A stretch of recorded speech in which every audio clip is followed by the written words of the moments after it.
It's happening right now in China. It's why thousands are fleeing into Bangladesh. It's the motivation for the Easter church bombings in Sri Lanka earlier this year. Religious persecution. It's a massive issue that too often fails to even register on our radar. So listen up. It's time we faced facts. This is Signs of the Times Radio with Kent Kingston. G'day, it's great to have you with us on Signs of the Times Radio this week. I have with me on the phone, via Skype actually, from Sydney, Thom, who works for Amnesty Australia as their refugee advisor. Thanks so much for joining us, Graham. Pleasure. Thanks for having me. Now, Graham, often what we do on Signs of the Times Radio is get to know our guests a little bit just personally. I mean, obviously, to the level that you're comfortable with.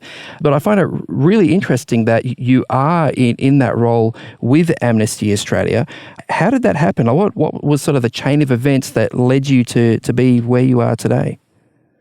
Yeah, it's a good question. I've been with Amnesty now for over 20 years. So, it's an organisation that I hold very dear, and I think we do amazing work. But I actually started more as an academic. I did international relations at university, my undergraduate. My master's looked at sort of the mass movement of people through a sort of security lens.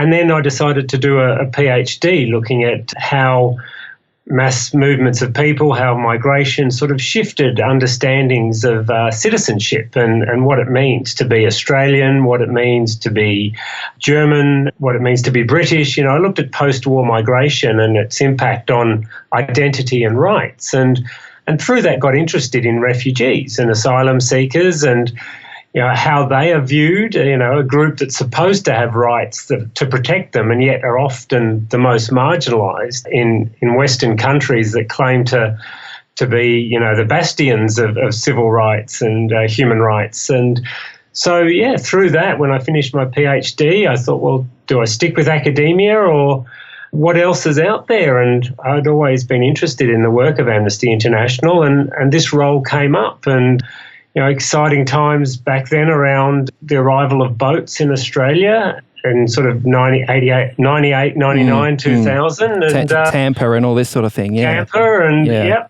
offshore processing started and, it was, very sort of interesting time to be out there sort of advocating for refugees and refugee rights. Okay, wow. So, as you say, you came from that sort of academic background, but now in an advocacy sort of role. Has any of that involved you actually being able to, leave these shores and sort of encounter refugees, where they are in perhaps, the first refugee camps or as they're, trying to make their way to a country of refuge or, making asylum claims, that sort of thing? Have you had that sort of one-on-one contact now and again? Absolutely. And it's been one of the great things about working with Amnesty International.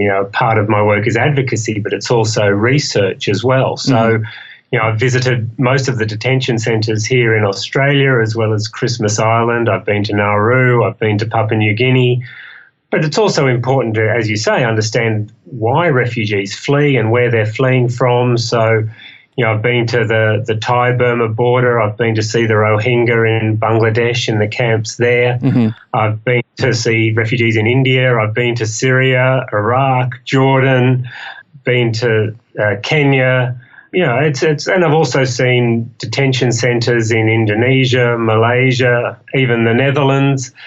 So how various different countries around the world responds to refugee movements and asylum seekers is always different, but it's always depressing. It's always, inspirational stories as well of survival and courage and, being on the Thai-Burma border at a time when you had families crossing, fleeing violence and sleeping, under the stars was really, a sight to behold. And absolutely heartbreaking moments like that, as well as, seeing people who I'd met in Jordan who, religious minorities who have been forced to flee Syria and Iraq.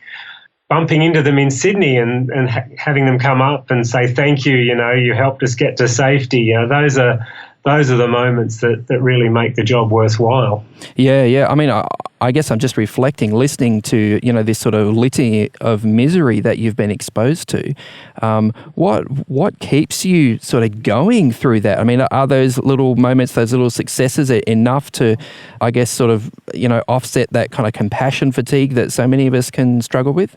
Yeah, I think so. I think you have to realise what you can do, and that's why working for Amnesty International is so important for me, because I am part of a larger movement of millions of people around the world who are trying to defend human rights. So, we have a role to play, and we do actually get to see some of the results of our work, and we do get to meet the people who we help. But you are right, that compassion fatigue is there, working with refugees, working with asylum seekers.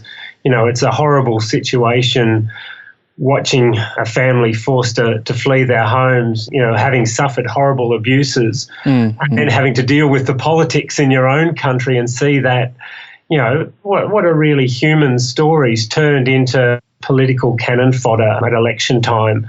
It is very depressing. That stuff is tough. But realising you're there, you're making a difference, you are helping people, and that there are situations where you can make a difference is what keeps you going. Yeah. Now, Graham, just earlier you mentioned these religious minorities coming out of Syria and via Jordan and ending up in Australia. And look, this is the reason that we asked you to help us out with the show this week, because in this month's Signs of the Times magazine, we have an article entitled 5 Reasons the World Needs a Wake-Up Call on Religious Persecution by Evelina Ochab, which is a great article. Definitely encourage our listeners to check it out. But I really wanted to, I guess, get that perspective, perhaps more of an Australian perspective, because she's writing from the UK.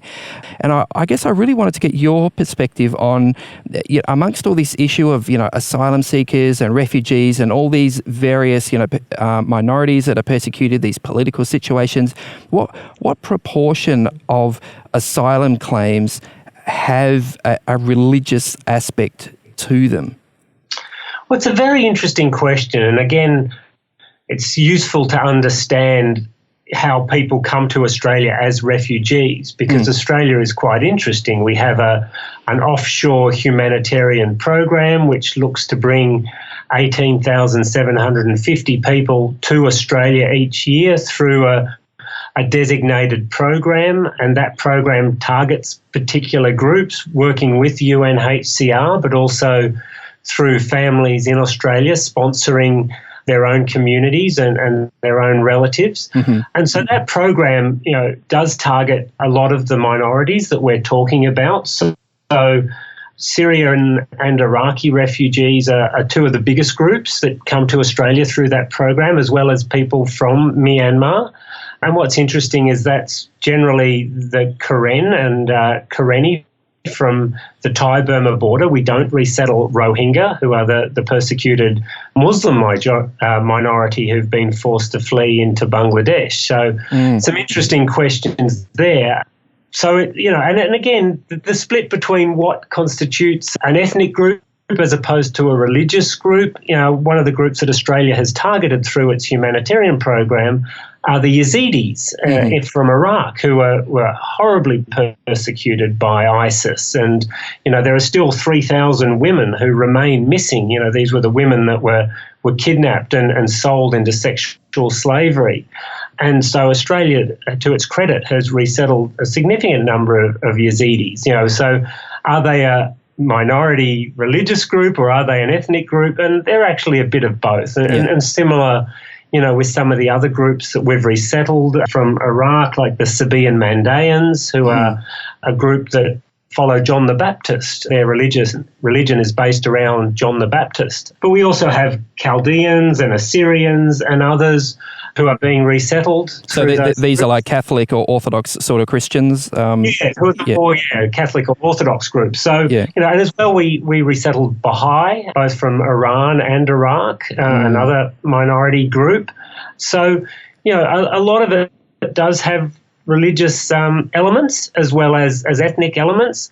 When it comes to the other group that we're talking about, asylum seekers, people who come by plane, that's also very interesting because we have something like 24,000 plane arrivals last year seeking asylum, wow, of which a very small number are actually granted protection. A lot of that group are not recognised as refugees. But we have people coming from China, Malaysia, India, Pakistan, Indonesia. And again, you look at China, for instance, at the moment, you're talking about political persecution, but you're also talking about religious persecution. We have a number of people who are Christian coming out of China seeking protection here in Australia. We have, the Falun Gong, Falun Dafa. We have horrendous persecution of the Uyghurs currently in China at the moment. Yeah, who are Muslims generally, aren't they? Yeah, who are Muslim, but who, not many are actually getting on planes and coming to Australia. We have 1.5 million potentially who are locked up in these extraordinary camps in China at the moment. So, it's an interesting question, and it's not ever really broken down in terms of why people are actually seeking protection. But I think it's pretty clear when you look at those groups coming from Syria and Iraq that a lot of it is around their religious minority status, when it comes to those who are being resettled to Australia. Yeah. And I guess the situation in Syria where you have, we've had the so-called Islamic State group there, obviously, trying to set up a religious caliphate. So the persecutors in that sense were very much coming from a religious point of view. So I guess it stands to reason that the people they will target will be targeted, for religious reasons, among others. Well, that's absolutely right. And I mean, the interesting thing about, Syria is there's now 6.7 million refugees from Syria in places like Jordan and Lebanon and Turkey and right round the world. And depending on where you live in Syria, whether you're Shiite or Sunni, depends on how you're being persecuted, because obviously Islamic State were a very Sunni-based Islamic group. So a lot of Shiite Muslims were also targeted in the areas that they controlled. And, they're probably the biggest group that have been forced to flee out of Syria. But Australia has made it very clear through its program, particularly its humanitarian program, that it is going to look at minority groups because it believes that those are the groups that won't be able to return easily to Iraq or Syria. And so for that reason, we have had groups like the Yazidis and other Christian and other minorities being particularly targeted through our humanitarian program, which has been very interesting. Which is kind of sad because I guess Iraq has been quite a diverse area, ethnically and in terms of multi-faith, and it's sort of at risk of a lot of these minority groups disappearing. Now, I'm wondering, Graham, I think, many of us may remember, back in high school when we had a talk in assembly from Amnesty International, and the thing that we were often asked to do was to participate in some sort of letter writing campaign focusing on particular cases where people are being targeted, often imprisoned, political prisoners, prisoners of conscience, or whatever. Are there examples right now, individual cases that Amnesty is working on where the persecution that these people are experiencing has a religious aspect to it? Yes, it's still very much part of our work, and I would just recommend people look at our website. We have a number of those cases on our website, and we like people to take action. Okay.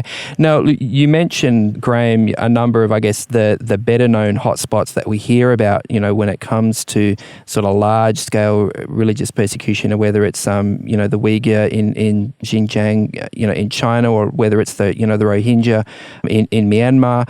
But what are some of the maybe lesser known human rights abuses on the basis of religion and belief that perhaps the media doesn't cover that often? Perhaps, if people heard about it, it might actually surprise them to hear that there are particular groups suffering persecution in particular countries. Yeah, it's very interesting at the moment in a very sad and depressing kind of way. The situation in Sri Lanka, which a lot of people would have known about, you have the majority Buddhist Sinhalese and the minority Hindu Tamils. Mm-hmm. So there was a civil war for many, many years, and ultimately, the Tamils were defeated and we saw displacement there. But recently we saw Muslims in Sri Lanka blow up churches, Christian churches. The Easter bombings earlier this year, that was horrific. Which was just horrific. And the backlash, though, from the Buddhist Sinhalese targeting Muslims also impacted on a number of asylum seekers. So you had Pakistani Christians who looked like, Pakistani. So suddenly you had Buddhists targeting Christians because they looked like Muslims. I mean, it was just this horrible situation that was going on following these dreadful attacks on the Christian minority in Sri Lanka. It was just so surreal that you just couldn't understand why these individuals had been forced to flee. And Pakistan is a very interesting country. 2% of the population are Christian, but it still was over 3 million people. And so we are starting to see, unfortunately, Pakistani Christians throughout this region having been forced to flee.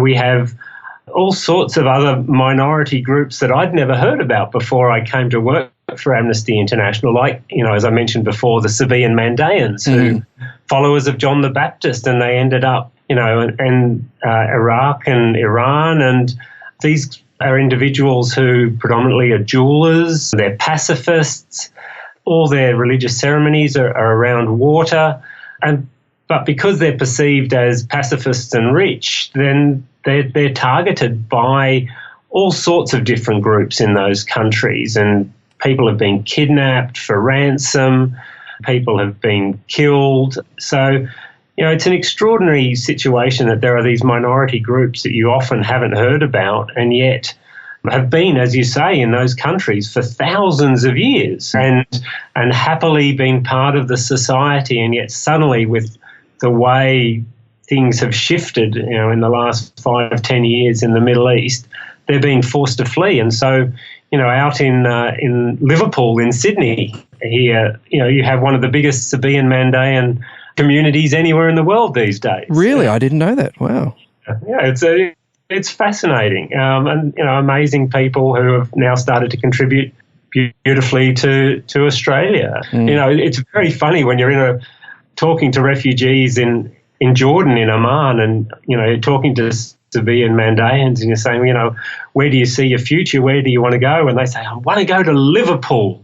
And it's like, right, of all the places in the world, fair enough. That's where their community is. Wow. And, it's fascinating. But yeah, like the Yazidis as well. I guess, a few years ago, nobody had ever heard of the Yazidis in Iraq. And yet we now have Yazidi community in Toowoomba in Queensland. And Toowoomba last year resettled more Yazidis than New Zealand settled refugees through its humanitarian program. I mean, it's Wow. extraordinary the way these communities in Australia are now reaching out and being, changed for the better, I think, by having these minority religious groups come and settle and just become part of the community. Yeah, well, I'm resonating with what you're saying because a year or so ago, I visited a church in Fairfield in Sydney, and after the church service, like a few of us who were there that day basically went up and down the street just knocking on the doors of our neighbours there saying, hey, look, we've got a community event coming up, we'd like to invite you to it. And in that area, there are a number of, I think, Assyrians from Iraq. So I think sort of Assyrian Catholic or Assyrian Orthodox believers there. Most of them didn't speak any English at all, but it was just fascinating to know that, here we are, total strangers knocking on the door. And the first thing they said is, come in, come in, do you want a cup of coffee? Do you want a cup of tea? Like straight away, they're feeding us, they're giving us drinks. And I just think of the difference between your average Anglo-Aussie, if a random religious caller knocks on your door, versus these guys, these Assyrians. And I was just really struck by the hospitality. And I thought, wow, yeah, I really do think that we have something to learn from some of these, recent migrants and refugees.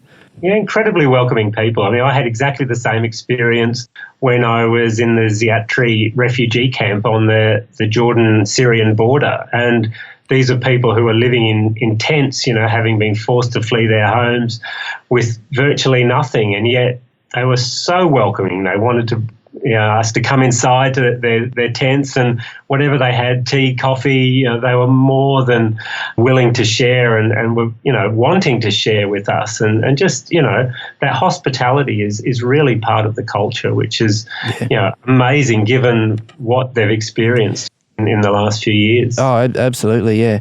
Now, one fact that we should be including here is that it's not only people who are believers who are targeted, it's even people who are non-believers. I understand, for example, that if you declare yourself atheist in Saudi Arabia, and I imagine there are a number of other countries, but, Saudi Arabia is, very clearly has a death penalty for, apostasy from Islam. So you could declare yourself an atheist. You could, so it's not just religion, is it? It's religion and belief, or even lack of belief, that people can be targeted for.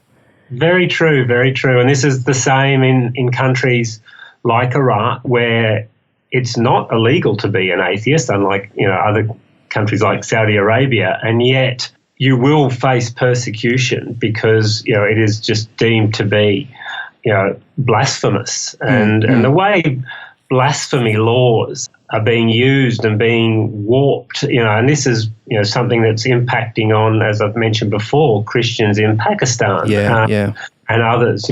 By simply declaring you have no faith, that's viewed often as blasphemy, and you can face serious consequences because of that. So it's sad to see, unfortunately, the way religion is being used to divide people that have lived together happily for centuries. That's a really sad feature of today's world. It's also interesting what you're noting there, Graham, that there is a difference between government policy and social or community hostility. I mean, those things can create the perfect storm, like in a situation such as Pakistan. I mean, you'd think in a lot of cases the government would say, yeah, well, whatever, it happened somewhere out in a village. But if a mob, gets hold of someone who said the wrong thing, did the wrong thing, or was perceived to have, insulted, a holy prophet or something like that, boy, it can get nasty very quickly. And it seems like government authorities are often very intimidated, by these mobs and, by people, calling blasphemy. Well, this is, again, a feature of today's world. It's not just religion, but the way, populist politicians are manipulating people and what triggers they use to manipulate people, in countries all around the world. It might be ethnicity, it might be religion. Unfortunately, politicians, those who want to appeal to populism, don't really care about the consequences, and that will often feed some of the violence that you're talking about. And we've seen this, for instance, in Myanmar, where you do have that populism around, what it means to be a Burmese citizen and what it means to be Burmese or Myanmarese. And suddenly you create another. And once you create another, then the mob rises up. And how do you put that genie back in the bottle? And unfortunately, when it's mixed with government policy as it is, you talk about the perfect storm. That's what's happening in Myanmar at the moment. And we saw in a very short period of time nearly 1 million people forced out of their homes with extreme violence and now stuck in dreadful conditions in these camps in Bangladesh. I mean, when I was there, it was 10 years ago, and there would have just been 30,000 official refugees and maybe a few 100,000 unofficial refugees. Today, it's over 1 million. Wow. So it's incredibly depressing that the situation I saw and thought, wow, we have to do something about is now so much worse. But it is. When you have politicians want to tap into that populism, it goes very nasty very quickly. Yeah. Now, Graham, I understand a year or so ago, the UK government commissioned a study looking at religious persecution, and one of the claims that is made in that report, which seems to be fairly credible, is that about 80% of religious persecution around the world is actually directed at Christians. And some people have commented, it doesn't seem when we look at what's reported in mainstream media, that sort of proportion is accurately reflected. I mean, instead, we hear about, Muslims in China, the Uyghurs there, or the Muslim Rohingya, suffering on the outskirts of Myanmar and in Bangladesh. What's your take on that? Is there a bias? Has this become a political thing? Yeah, I mean, I would find that figure very interesting when you look at sort of the biggest refugee populations, and I can only talk about refugee populations. We're talking about 6.7 million Syrians or 2.7 million Afghans, 2.3 million South Sudanese, over 1 million people from Myanmar.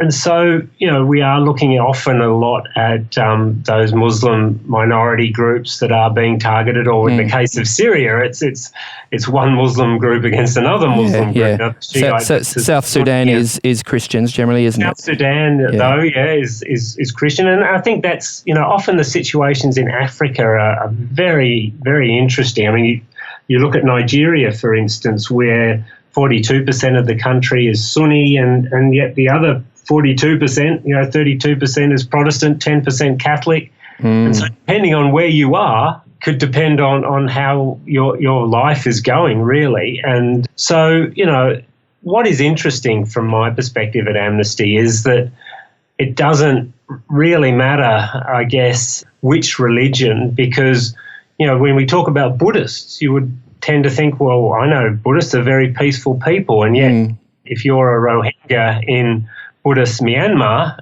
your views are very different. And similar, if you look at the situation facing minorities in Sri Lanka, they would not see, the Buddhists in the same way. And yet we know that Buddhist groups in other countries are being targeted, as we know Christian groups are. And I don't like to say who is being persecuted more or where, or, it really does depend on individual situations and individual countries. And I mean, that is the really sad state of the world at the moment, that, you could be a Christian minority in Iraq and your life at the moment would be pretty awful. And yet, you could be a Muslim Uyghur in China and, it would be equally as awful. And that's when you see people flee and when you see people, having suffered persecution and violence, and, you just sort of wonder, how has this happened when, most religions are out there promoting peace, this time of year in particular? Yeah, you're right.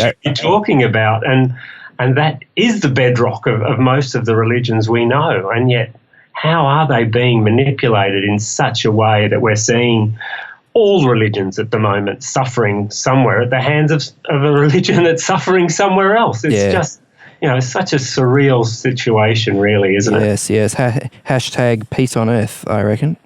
Absolutely. So how does Amnesty help with these cases of human rights abuses? And I guess the real question, how can our listeners, do their part to be a part of Amnesty's work, to intervene, to make a difference with these injustices? Yeah, well, I think, again, please look at our website. We are engaged in these issues right around the world. Amnesty is there, our symbol is the candle. We're there to shine a light on these injustices. And it's important then that people take action, that we get the Australian government to stand up in the UN and call out some of the abuses we're seeing. And through, we work very closely to talk with the Minister for Foreign Affairs. So, Australia has stood up and highlighted what's happening in China, both to Muslims and Christians, what's happening in Myanmar, what's happening in the Middle East and in Africa. And, unless people take action, governments aren't going to take action. So please get onto our website, whether it's supporting a campaign, whether it's taking action on behalf of an individual. It's really up to us if we want to see a change in the world and if we want to make a difference. Okay, so that's amnesty.org.au? Absolutely, yeah. Great. All right. Yeah, so there's a great website to check out. Find out more about Amnesty's work there. See if you can lend a hand and I guess, have a chat to your local MP, probably federal in particular, and let them know what you care about. Hey, thanks so much, Graham. I really appreciate you being part of Signs of the Times Radio this week. Absolutely, my pleasure. Thanks for having us on. Today's episode was based on an article appearing in this month's Signs of the Times magazine. A subscription is just $26 for 11 issues a year. To find out more, visit signsofthetimes.org.au. Signs of the Times has been published in Australia since 1886 and is proudly produced by Adventist Media. This is an Adventist Media podcast.